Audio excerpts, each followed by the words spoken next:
since Biden might drop out after the primaries, then every delegate becomes worth its weight in gold. So progressives would actually be crazy not to collect their delegates in one candidate. So if you get to 15% in any state, you get delegates. And if Biden drops out, he's not going to hand it to Kamala Harris. There's going to be a delegate fight, old school conventions. This is exactly what happened all the way to 1968. There's no reason why we can't do this. There's 100 reasons why we should do this. We should amass our votes and our delegates under a candidate like me, and I am the only progressive left in the race now.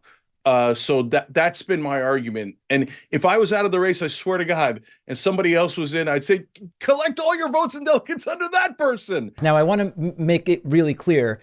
I just have an opinion, and it's sort of different than Cenk's. It doesn't mean I'm right or Cenk's right. We have to wait and see, right? In other words, we are making assessments based on the information we have. In this video, David Pakman shuts down Cenk Uygur's insane Biden takes. Cenk was completely convinced that Biden dropping out would be some insane 4D chess move for Democrats. But the actual 2024 results prove otherwise. Biden dropped out, Kamala Harris took over, and Trump still won. Meanwhile, Cenk was out here not just predicting Biden's downfall, but literally running for president himself, despite not even being eligible. So make sure to watch till the end to see how David Pakman shuts down Cenk Uygur's insane Biden takes.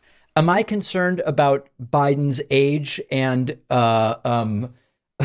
effervescence? Yes, I am. Do I think it makes sense to have an answer? I don't know that I need to know it personally, but should there be an answer that the DNC has of what happens if an 81-year-old doesn't make it for whatever reason? There should absolutely be an answer to that. There needs to be some kind of plan. I assume, and I know you're saying there would be a fight, I assume the DNC would say the plan is either Kamala or it's Pete Buttigieg or it's Gavin Newsom. I assume they would have some name. I don't know what that name is. But here's where I really kind of have a different 40,000 foot view. When you look at polling in 2012 between Romney and Obama, at this point, Romney on average was up 2. Okay, so it's not like a blowout that Romney, oh my God, Obama can. Romney was up 2. And as we know, Romney ultimately lost. If I zoom out, no matter what's going on, incumbents get reelected 75% of the time. If I look at the economic data, it's pretty good in a lot of ways. Unemployment sustained under 4%, first time for this long in like 50 years. GDP numbers look pretty good. Inflation's down to about 3, which is the goal. Wage growth that has actually outpaced inflation for a period. I don't have to give you the whole list, but like economy looks okay. I look at Biden's accomplishments. I see 3 major pieces of legislation, inflation reduction, the CHIPS and Science Act, we could do the list. More student loan debt forgiveness than anybody else, wants cannabis descheduled, which I think I've been waiting 15 years for that. Now, will it happen? Does he genuinely want it? Is he doing it because he knows it won't go through? We can, right? Okay. But so he's at least asking for that. Earlier today, $6 billion towards updating water infrastructure. As progressive, we've been saying, look at water, look at Europe and look at the US. We got to deal with water. He's doing $6 billion on water to finally get these lead pipes. I could give you the full list, right? When I look at all that, I think to myself, man, that's pretty good. And usually you get reelected as an incumbent. I think it doesn't look as bad as Cenk thinks it looks. That's where I'm falling based on what I see. So David Pakman just calls out the flaw in Cenk's argument.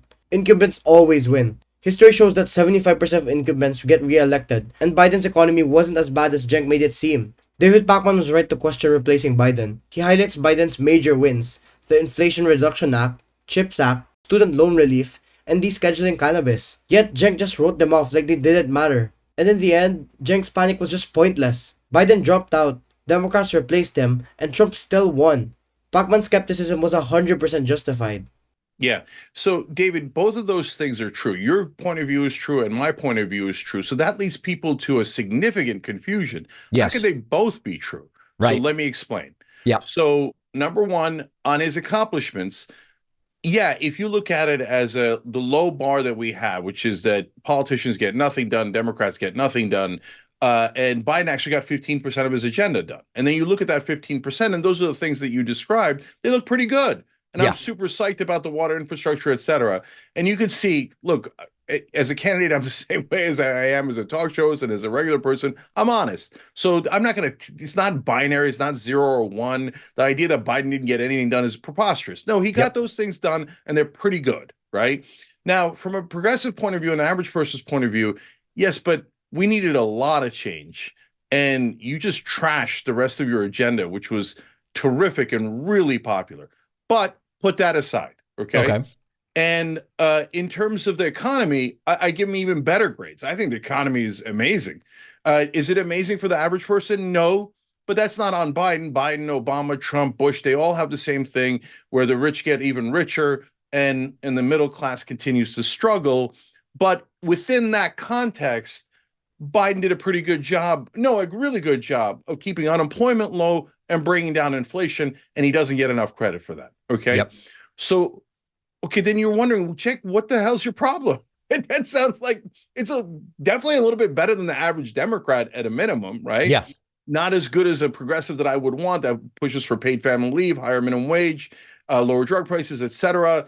Okay. And if we got into the weeds of those policies, I think I could convince a lot of you that it's not anywhere near as good as it looks, even though it's an improvement on what we had.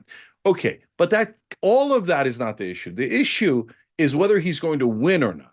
So if you said to me, Joe Biden's definitely going to win, I'd get out of the race right now, and I wouldn't say another word about the election.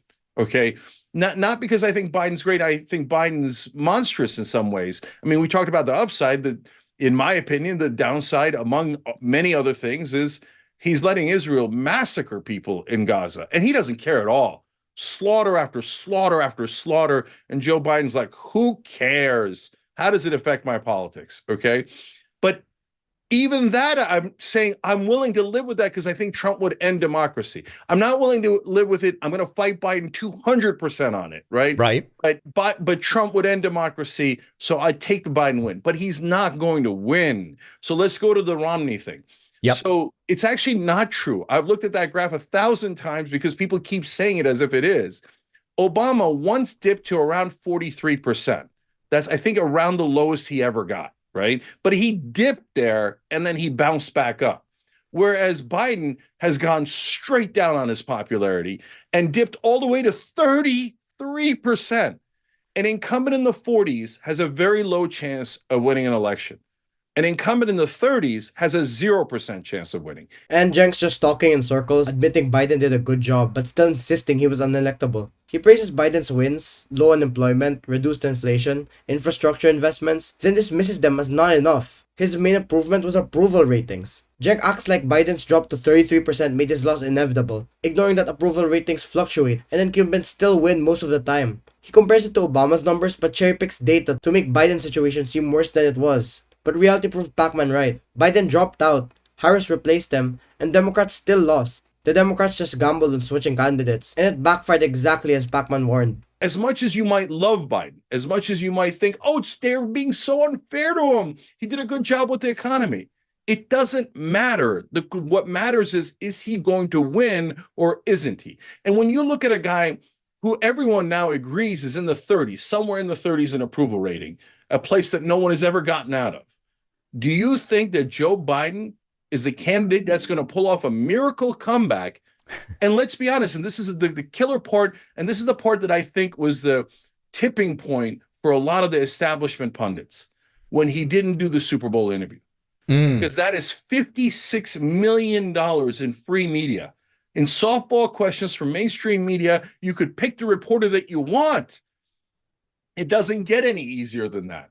So when he didn't do that, I think it dawned on a lot of people, oh, this brother doesn't have it in him. He just will. He's not going to campaign because anytime he campaigns, it's a net negative. So the $56 million goes to Trump because people look at the interview and go, oh, not that guy. Then you can't run that candidate. If you're so embarrassed of your candidate that you can't let him on for a 4-minute interview in the Super Bowl, then he definitely should not be your candidate. So let's run. And so every concern you bring up, I share to a different degree than you, maybe, right? So I think I don't know that I'm disagreeing with anything you're saying. I think it's where I kind of put the balance. When I think through the scenario of Okay, if Biden dies, he's getting replaced. Let's not talk about if Biden dies. Obviously, that could happen to anybody at any time, and the older you are, the more likely it is. But imagine a scenario where we say, hey, they get to Biden, they convince him, you've got to get out of this thing. Okay. Biden announces, I was going to be a transitional president. I saved us from another 4 years of Trump. I'm getting out. The next generation is going to kind of do this thing. I think Trump wins if you do that. Think of what happens after Biden makes that announcement. And wrapping us up, Cenk was dead set on Biden being unelectable, but in the end, replacing him didn't change the outcome. Trump just still won in the end. Pakman questioned the panic from the start, and he was right to. Cenk just kept insisting that Biden had a 0% chance, ignoring historical trends and the risks of switching candidates. But Democrats made the huge gamble anyway, and it backfired. If anything, this whole situation just proves Pakman's skepticism was justified. Anyways, if you enjoyed watching this video, make sure to leave a like and subscribe, and comment your thoughts down below.